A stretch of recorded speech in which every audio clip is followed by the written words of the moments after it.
లడ్డు ప్రసాదంపై భక్తుల మనోభావాలు దెబ్బతీయవద్దని మాజీ మంత్రి బాలినేని శ్రీనివాసరెడ్డి రాజకీయ నాయకులు మీడియా ప్రతినిధులకు విజ్ఞప్తి చేశారు.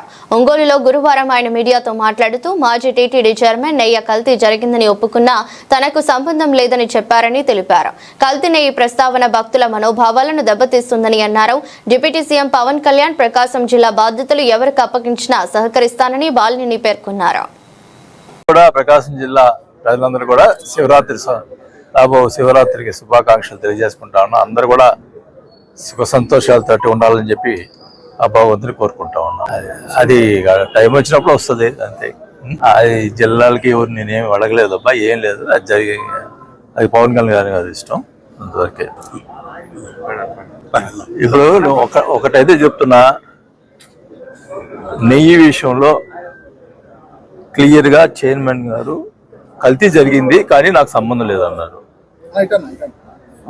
ఎవరైనా కానీ ఇంకా వెంకటేశ్వర స్వామి మనోభావాలని దెబ్బతీస్తూ ఉన్నారు. గూగుల్ దాని గురించి చేసి భక్తులు అందరూ కూడా బాధపడతా ఉన్నారు. ఇంకా దాని విషయం వదిలేయండి. ఆ వెంకటేశ్వర స్వామి చూసుకుంటాడు. ఎవరు తప్పు చేశారా, ఎవరు ఇది చేశారా, వెంకటేశ్వర స్వామి చూసుకుంటాడు. ఇంకేమనుంటే సిబిఐ చూసుకుంటాడు. ఇంకా అందువరకు నేను చెప్తా ఉన్నా. ఎందుకంటే నేను గమనిస్తా ఉన్నా, ప్రతి వారి మనోభావాలు దెబ్బతింటా ఉన్నాయి. అది ఇంకా మీడియా కూడా ఇంకా తగ్గించేది బాగుంటుందని నా ఉద్దేశం.